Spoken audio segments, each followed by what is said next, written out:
My wife said, "I'm entitled to cheat once for every time you disappointed me. I'm at 7. I said, "Keep count." Then I hired the best divorce attorney in town with our savings. Her realizing she couldn't afford any lawyer was disappointment number 8. Mods. This might be long, but I promise it's worth it. I've been a lurker here for years. Never thought I'd be posting my own story, but life is full of surprises, like finding your wife's infidelity scorecard. Background. My story begins where most marriages end, with two people who stopped trying to understand each other. I, 38M, met Elaine, 37F, 12 years ago at a charity auction. I was there representing my company, which designs custom sound systems for high-end homes and businesses, a business I had founded 2 years before meeting her. She was there as the +1 of a client who, ironically, left her at our table to network with potential investors. Our connection was immediate and intense. Within 6 months, we were living together, and by the 2-year mark, we were married. Before we married, I had insisted on a prenuptial agreement to protect my fledgling business, a decision that would prove prescient years later.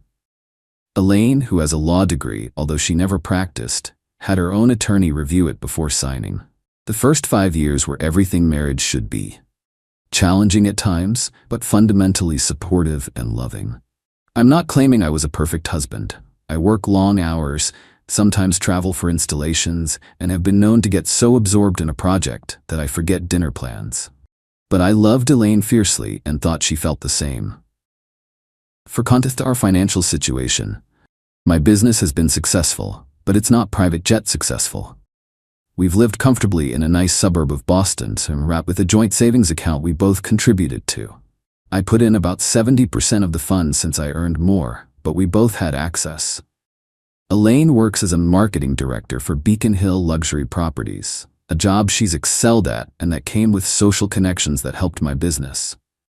As marketing director, Elaine didn't just promote houses, she crafted lifestyles. Her specialty was creating exclusive events where potential buyers could imagine themselves as part of Boston's elite. These events, yacht parties in the harbor, private dinners with renowned chefs, VIP access to museum exhibitions, were where Boston's wealth quietly changed hands. The decline. Looking back, I can pinpoint exactly when things started to change. When Elaine was promoted to director 3 years ago. Her new position came with a significant salary bump and entry into Boston's upper social circles, charity galas, art openings, yacht parties. The kind of events where old money and new tech wealth mingle over $200 glasses of champagne. I attended some of these functions with her at first, but quickly realized I was out of my element. While I can discuss sound dynamics and acoustic design with passion, I couldn't fake interest in summer homes in the Hamptons or which private school had the best lacrosse program. More importantly, I didn't want to. Elaine, however, thrived in this environment. She began attending more events solo, explaining that it was better for networking if she could focus on clients rather than babysitting me. I didn't mind. I had my own work to focus on, and I was genuinely happy to see her excelling professionally. The problem wasn't her success. The problem was how it changed her perspective on our marriage. The discovery. 8 months ago, I came home early from what was supposed to be a 3-day installation in New York. We'd finished ahead of schedule, and I thought I'd surprise Elaine. The surprise, unfortunately, was on me. I entered our house quietly, not to catch her in anything, but because it was midnight and I assumed she'd be asleep. Instead, I heard voices from our living room. Elaine's laugh, followed by a male voice I didn't recognize. I wasn't immediately suspicious. Elaine often hosted colleagues or clients, though rarely so late. I walked toward the living room, my suitcase still in hand, when the conversation stopped me cold. "So what's your count now?" the male voice asked. Elaine's response was playful. "Including tonight? 7. But who's keeping track?" "You are, obviously," the man laughed. What was disappointment number 7 again? He forgot our anniversary, sent a text at 9 p.m. after I'd been sitting alone at Sorolina for an hour. The maitre d' felt so sorry for me, he sent over free dessert. I stood there, frozen, as they left. The anniversary. 2 months ago. I'd been buried in a major project and completely lost track of the date. I'd apologized profusely, sent flowers to her office the next day, and taken her to a makeup dinner that weekend. She'd said she forgave me. Evidently not. And what about disappointment number 6? The man asked. Christmas at his parents' house, she sighed dramatically. 5 days in rural Vermont with no cell service, and his mother asking when we're going to give her grandchildren. I felt sick. That trip had actually been pleasant from my perspective. My parents had been warm and welcoming, and Elaine had seemed to enjoy herself. We'd even talked about children ourselves during the long drive home, a conversation that had left me hopeful. I should have confronted them right then. Instead, I quietly backed away, returned to my car, and drove to a hotel. I needed time to process what I'd heard. What was this count they were discussing? It sounded like, no, that couldn't be right. I later learned that Elaine had thought I was scheduled to be in New York until the following evening. She'd even checked my flight details on our shared calendar. The early completion of the project and my surprise return wasn't something she could have anticipated. It was the one time her meticulous planning had failed her. The confrontation. I returned home the next morning, pretending I'd just arrived from New York. Elaine was in the kitchen, calmly drinking coffee and scrolling through her phone. "You're back early," she said, offering her cheek for a kiss. "How was the installation?" "Fine," I said, pouring myself coffee. "How was your night?" "Quiet," she replied without hesitation. "Just caught up on some work and went to bed early." The lie stung more than I expected. We'd been together for a decade, yet she could look me in the eye and lie without a single tell. It made me wonder how many other quiet nights had been anything but. I decided to be direct. "Who was here last night, Elaine?" Her expression flickered momentarily before settling into casual dismissal. "What are you talking about?" "I came home last night around midnight. I heard you in the living room with a man. You were discussing your count. 7, I believe." The color drained from her face, but she recovered quickly, her expression hardening into something I'd never seen before. Cold, defensive, almost contemptuous. "You were spying on me?" "I was coming home to my wife and overheard a conversation that suggested she's been unfaithful. Multiple times. Do you want to explain, or should I just call a lawyer now?" She set down her coffee cup with deliberate calm. "It's not what you think." "Then what is it? Because it sounded like you've been cheating on me and justifying it with some kind of disappointment scorecard." She stared at me for a long moment, then let out a laugh that contained no humor whatsoever. "Fine. Yes, I've been seeing other people. 7 of them, to be exact. Once for every major disappointment you've caused me in our marriage." I sat down, suddenly unsure if my legs would support me. "You're joking." "I'm not. You've consistently put me second, to your work, to your projects, to everything. The forgotten anniversary was the last straw. So instead of talking to me about it, or suggesting counseling, or even filing for divorce, you decided to, what? Create some twisted infidelity allowance system?" She shrugged, as if we were discussing something as trivial as a parking ticket. "I decided I'm entitled to some compensation for the emotional neglect. One encounter for each major disappointment. It seemed fair." "Fair," I repeated, the word tasting like ash. "And who was last night? Disappointment number 7. "That was Marcus. He's a client." She didn't even have the decency to look ashamed.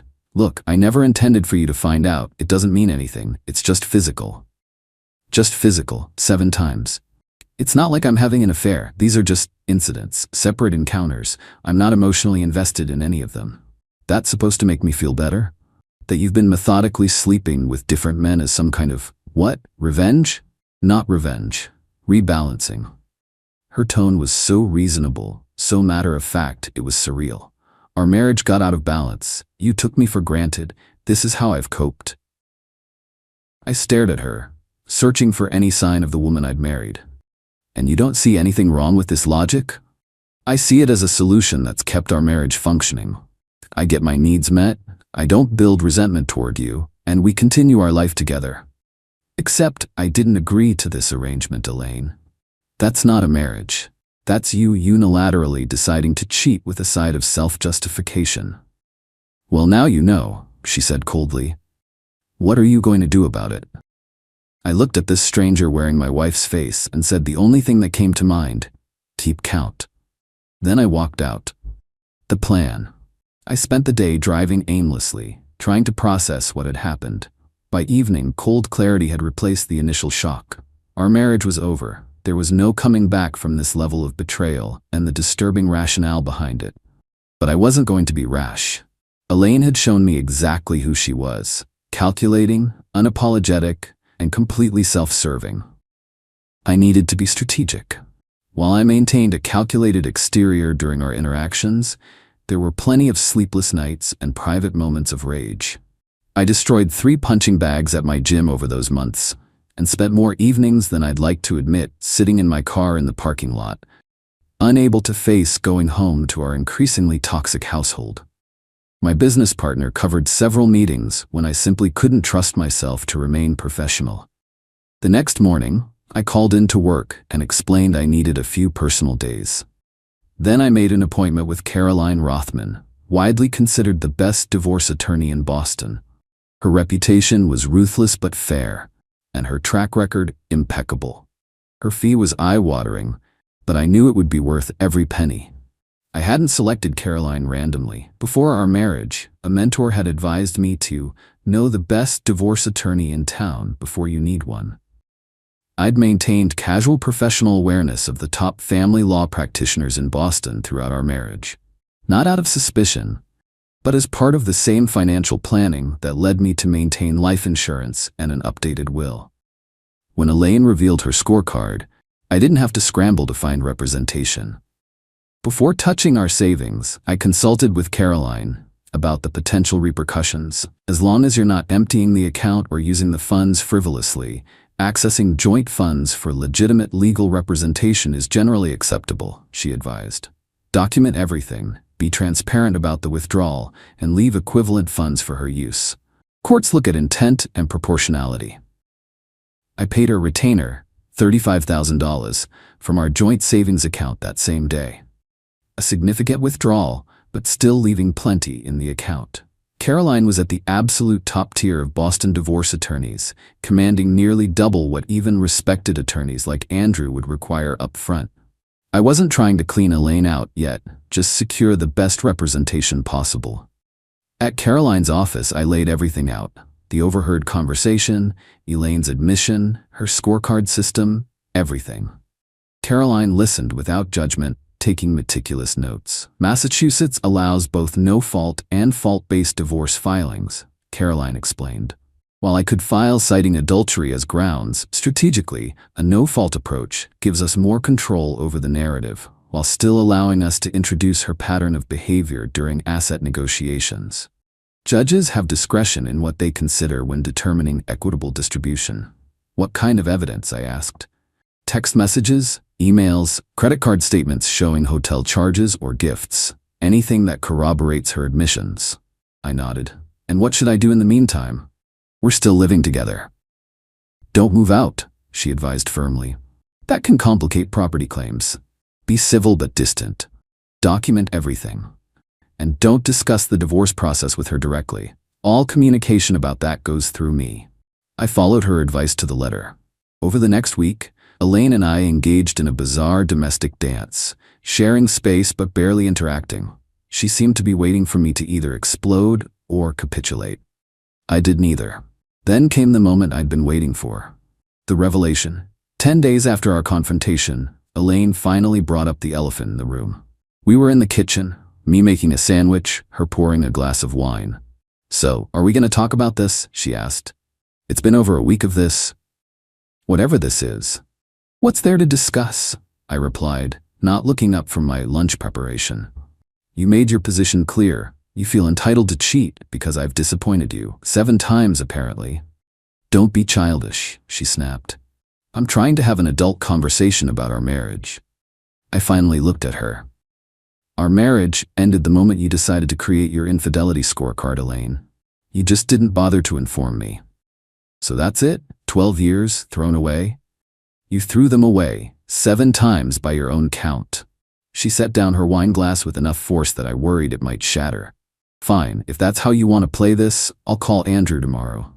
Andrew was her friend's husband, a corporate attorney who occasionally handled divorces for their social circle. No need, I said calmly. I've already retained counsel. She blinked, momentarily thrown. You what? I've hired an attorney, Caroline Rothman. Perhaps you've heard of her? The blood drained from Elaine's face. Everyone in Boston with any connection to the legal world knew Caroline's reputation. How could you possibly afford Caroline Rothman? The retainer came from our savings account, I replied, taking a bite of my sandwich. Without discussing it with me? That's our money. Consider it disappointment number 8. Her eyes narrowed. You had no right. I had every right. It's a joint account. I didn't even take half, just enough for the retainer. And I documented everything, including notifying you now of the withdrawal. It's all completely above board. Do you have any idea what this will do to my reputation, to my career?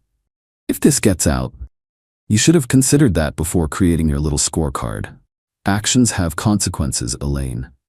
I'll get my own attorney, she threatened. I assume you will, though you might want to check the savings account first. After my retainer to Caroline, there's about $40,000 left.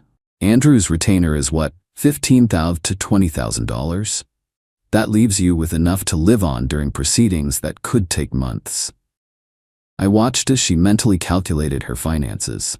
Her personal checking account wouldn't cover a retainer for an attorney of Andrew's caliber, let alone someone who could go toe-to-toe with Caroline.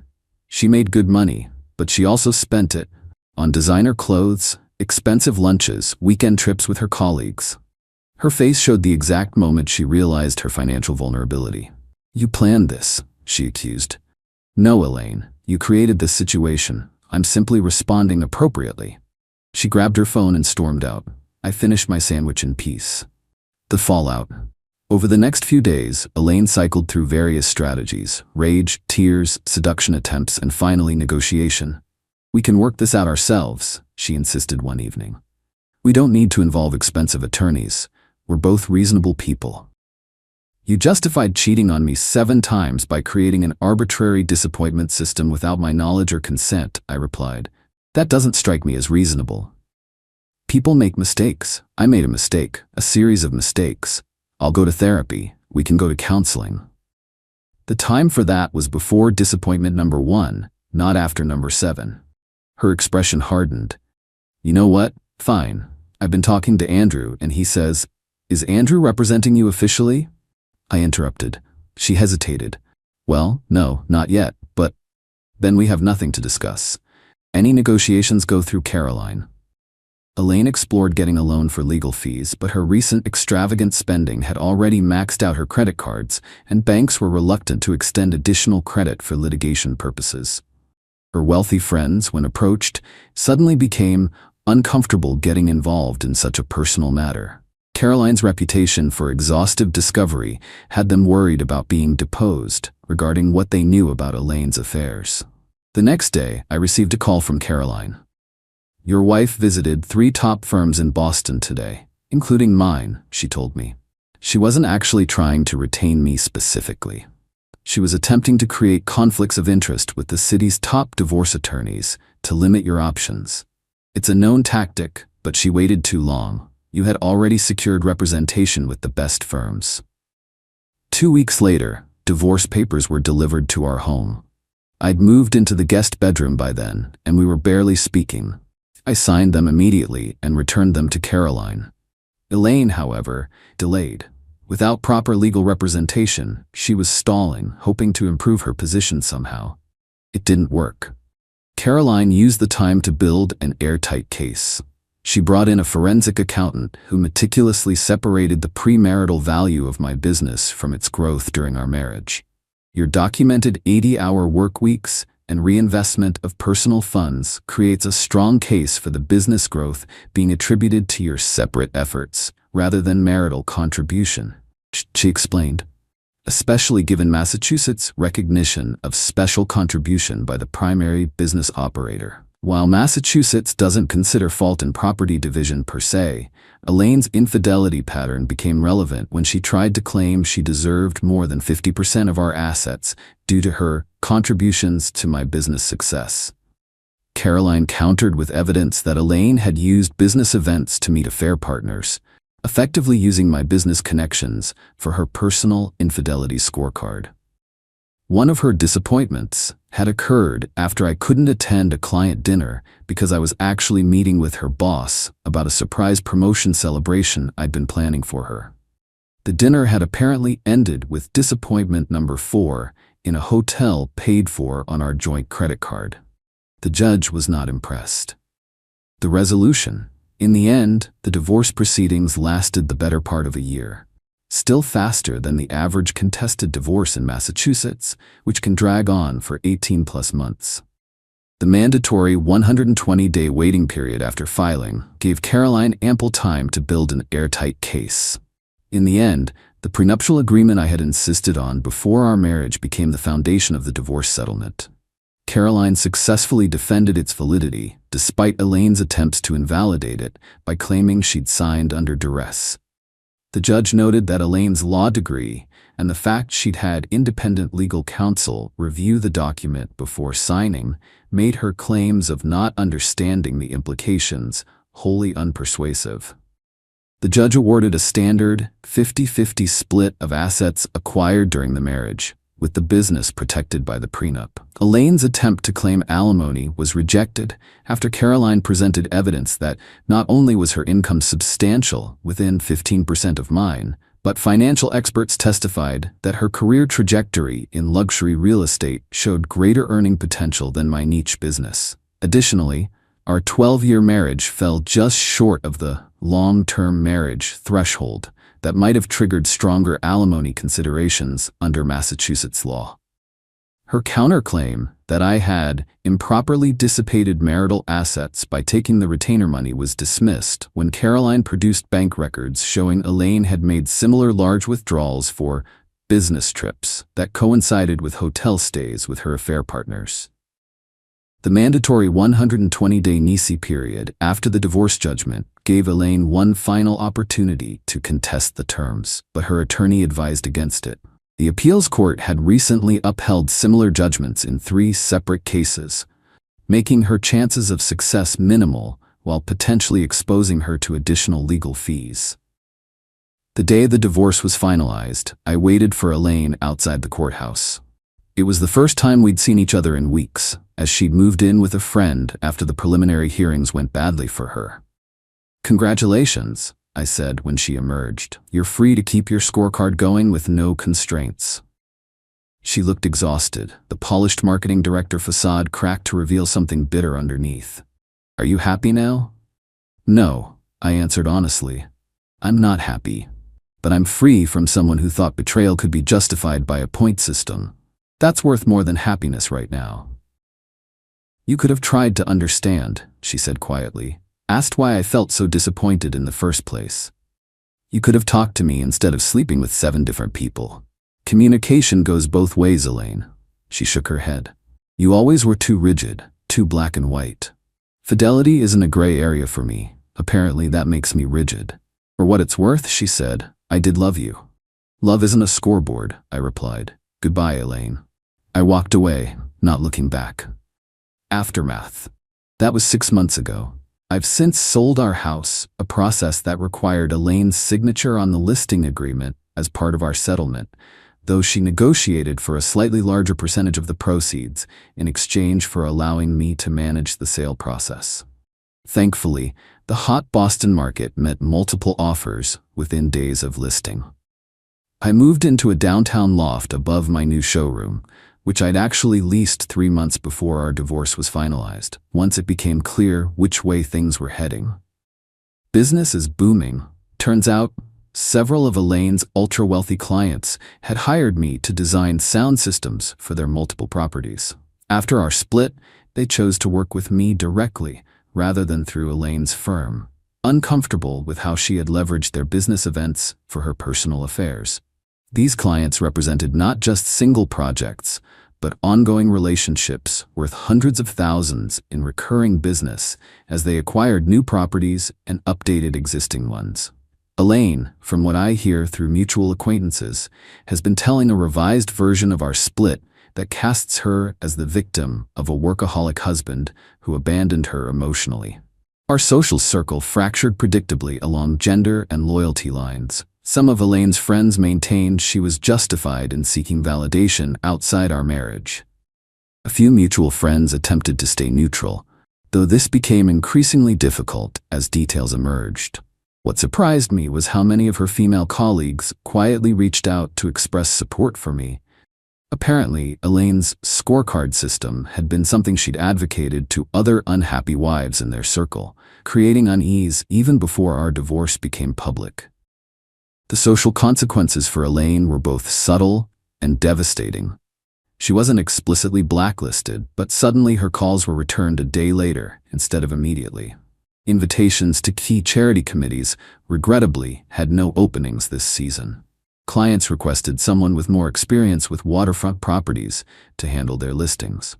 In Boston's reserved upper circles, this polite distancing was as dramatic as a public denunciation would be elsewhere. What truly damaged her reputation in the luxury real estate world wasn't just her infidelity, but how she'd conducted it. Elaine had always carefully compartmentalized her life. In her mind, her personal choices and professional persona were entirely separate. What she failed to grasp was that in Boston's old money circles, discretion isn't just preferred, it's required. By treating client events as hunting grounds for affairs, she'd committed the one unforgivable sin in their world. She'd embarrassed them by association.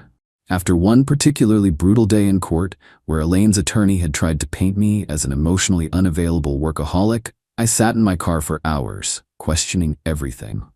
Had I truly been as neglectful as she claimed? Were her disappointments legitimate grievances I'd dismissed? It took months of therapy to recognize that while I wasn't perfect, her response, creating a secret scorecard system instead of communicating honestly, revealed far more about her character than my shortcomings. As for the infamous disappointment scorecard, it became something of a dark joke among our former friends.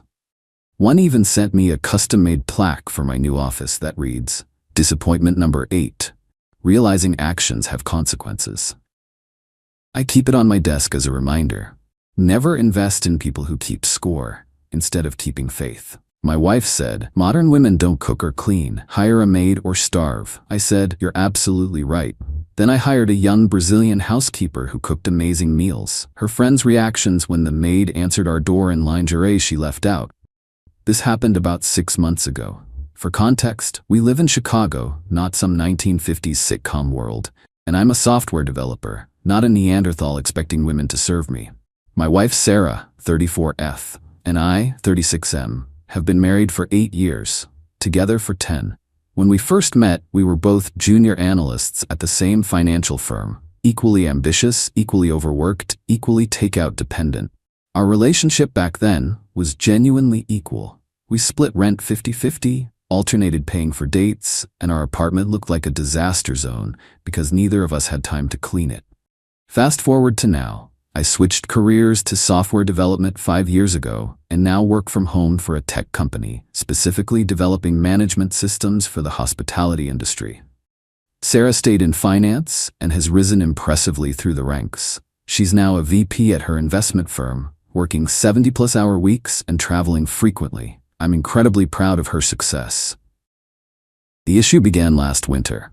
With me working from home and Sarah at the office, the division of household labor naturally shifted. I started handling more of the day-to-day household stuff simply because I was physically present more often.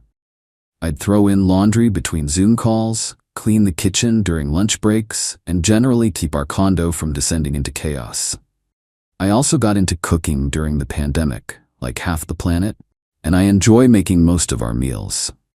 I'm not claiming to be some culinary genius, but I can make a decent risotto and haven't given anyone food poisoning yet, which I count as a win.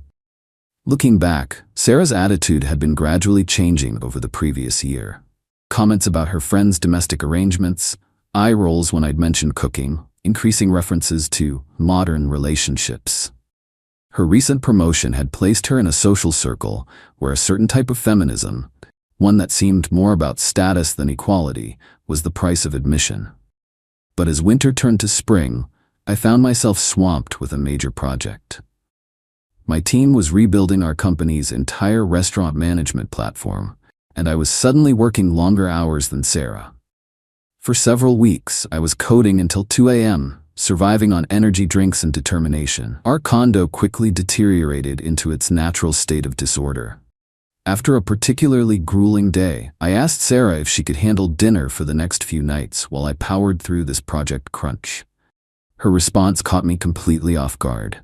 "Modern women don't cook or clean," she said without looking up from her phone. "That's outdated gender role nonsense. Hire a maid or starve." I stared at her, waiting for the punchline. It didn't come. "You're joking, right?" I finally asked.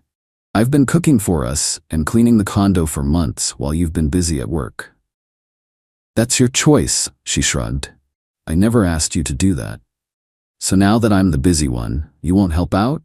"I didn't spend years climbing the corporate ladder to come home and be a housewife," she said. "I make enough money that we don't have to live like this.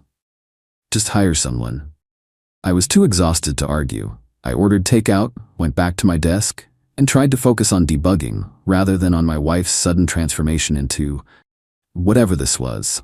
The next morning, over coffee, I tried again, thinking she'd been having a bad day. But she doubled down. "Look, Brad, I'm not going to apologize for my success or my boundaries. My mother spent her life cooking and cleaning for my father, and it got her nowhere. That's not me." "This isn't about gender roles," I countered. "It's about being partners and supporting each other. When you were pulling 80-hour weeks for the Henderson account, I handled everything at home. Now, I'm asking for the same support. And I'm offering a solution," she said. "Hire help. We can afford it." Then came the kicker. "Or did you really think I was going to come home from the office and start making you sandwiches?" I took a deep breath. "You know what? You're absolutely right." Her smug expression indicated she thought she'd won. She hadn't. "We should hire someone," I continued. "I'll take care of it." And I did. Through a neighborhood Facebook group, I found Maria, a 58-year-old Brazilian immigrant who had been a professional chef in São Paulo before moving to the US. She was looking for household management work while saving to open her own restaurant. Her references were impeccable, her cooking was apparently legendary, and she had a no-nonsense attitude that reminded me of my grandmother. I hired her to come in 3 days a week, to clean, do laundry, and prepare meals that could be reheated on her off days. When I hired Maria, I made sure to set everything up legally. Payroll taxes, workers' comp insurance, the works. My brother's an accountant and helped me make sure everything was above board. Sarah, who had clearly expected me to continue handling everything myself, seemed surprised but didn't object. After all, she's the one who suggested hiring help. Maria was a revelation. Not only did our condo sparkle like never before, but our fridge was filled with incredible food. Brazilian feijoada, perfectly seasoned steaks, homemade pasta, meals that made my amateur cooking look like a child playing with an easy bake oven. She even baked fresh bread that made our entire floor smell like heaven. I'd wrap up work each day to find the apartment immaculate and dinner ready to heat up. After years of takeout and my adequate at best cooking, this was like living in a 5-star hotel. Sarah, surprisingly, seemed annoyed rather than pleased. She'd make little comments about the unnecessary expense or how the apartment smelled too strongly of garlic. But she still ate every bite of Maria's cooking and never once offered to take over any household duties. The real comedy began when Sarah started bringing friends home. Now, I should explain that Sarah's social circle had evolved over the years. Her new friends were mostly women from her firm, high-powered, hyper-competitive, and, like Sarah, strangely invested in a particular brand of feminism that seemed more about avoiding household labor than actual equality. They'd gather at our place monthly for wine night, where they'd humble brag about their careers while exchanging increasingly bizarre takes on modern gender dynamics. These wine nights always left a disaster in their wake. Empty bottles everywhere, red wine spills on our white sofa, cheeseboard detritus ground into the carpet. Guess who always cleaned it up? Not Sarah, that's for sure.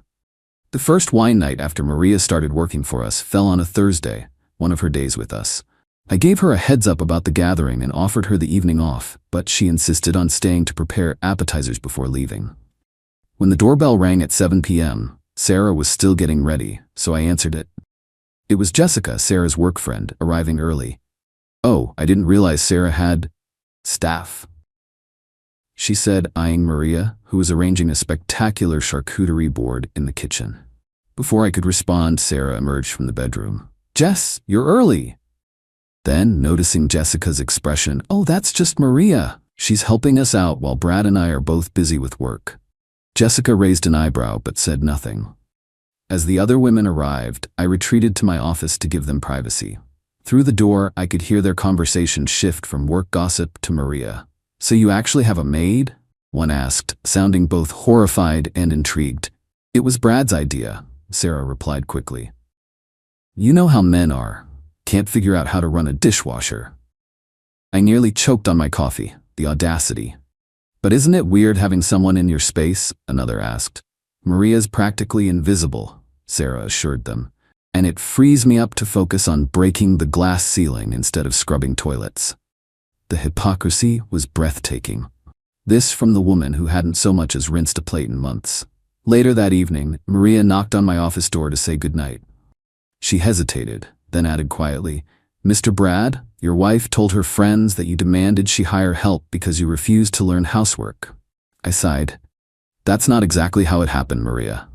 "I know," she said simply. "I see who does the dishes when I'm not here." Then she left. The next morning, surveying the wine night carnage, Sarah announced she was late for a meeting and rushed out the door. It was Friday, not one of Maria's regularly scheduled days, but Sarah had actually asked her to come in for extra help before the weekend and hadn't bothered to tell me. The mess would sit until either I or Maria dealt with it. As I was clearing lipstick-stained glasses, I found a lacy black bra wedged between sofa cushions. Definitely not Sarah's style. One of her friends must have dropped it, though how a bra gets accidentally left behind is beyond me. I set it aside on the entryway table to deal with later, then dove back into work. Around noon, the doorbell rang. It was a delivery. Sarah had ordered lunch for the team working on a weekend project and had it sent to our address by mistake. As I was explaining this to the delivery guy, Maria arrived for her extra shift. When she came in, she naturally started tidying up as she always did, picking up the bra from the entryway table just as the doorbell rang again. "I was just getting started on this mess," she said with a sigh. Before I could respond, I opened the door to find Jessica and two other women from Sarah's wine night, supposedly coming to pick up a file Sarah needed. Their expressions when they saw Maria in my apartment were priceless, a mixture of vindication and scandalized delight. "Oh, we didn't realize you had company," Jessica said, her eyes darting between us. That's when they noticed Maria casually holding the black lace bra, having picked it up from the entryway table while starting to clean. The women's eyes widened. Jessica actually gasped. "We were just cleaning up after last night," I said innocently. "Someone left this behind. Is it one of yours?" Stunned silence, then a hasty retreat, muttering excuses about texting the file instead. As the door closed, Maria and I looked at each other and burst into laughter. "I'm so sorry," I said when I could breathe again. "That must have been awkward for you," Maria shrugged. "I've been a household employee for many families. You learn to recognize the signs of a troubled marriage." She handed me the bra. "This is not mine, by the way. I wear sensible cotton, like a proper grandmother." When Maria first learned about the rumors Sarah was spreading, she was understandably upset. "I have been a professional my entire life," she told me, eyes flashing with rare anger. "To suggest I would behave this way is disrespectful to both of us." It was only after seeing the absurdity of the situation with the bra that she began to find humor in it.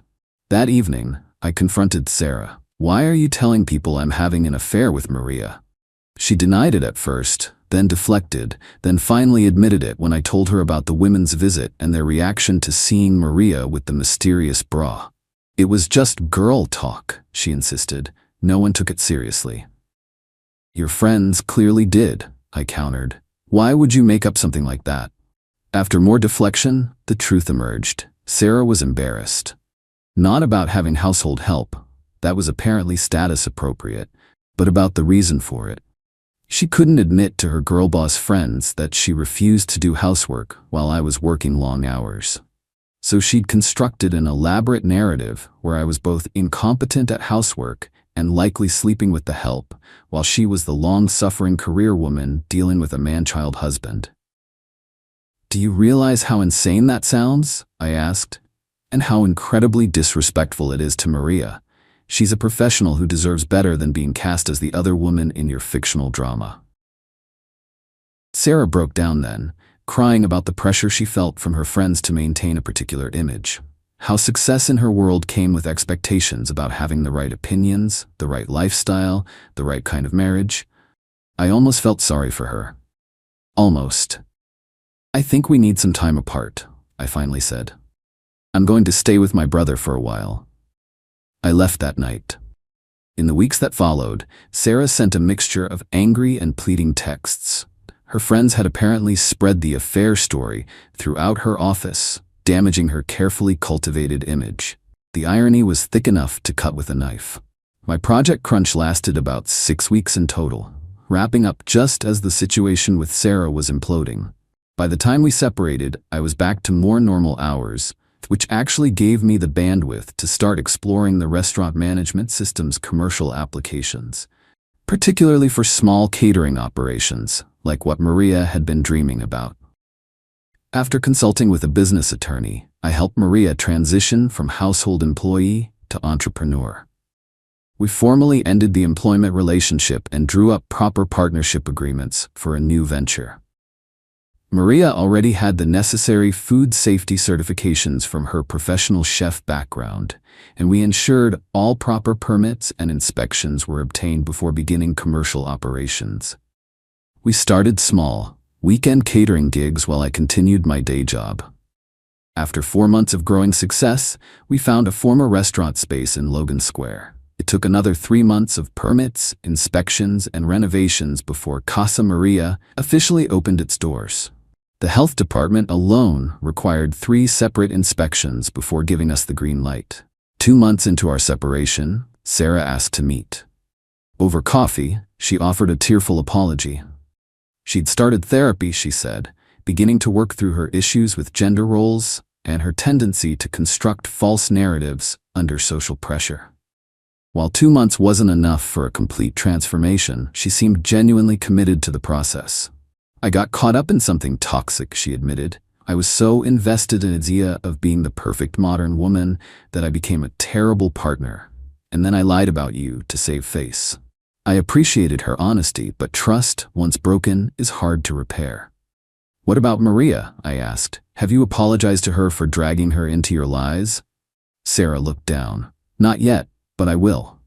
We're currently in marriage counseling, living separately while we figure out if there's anything left to salvage."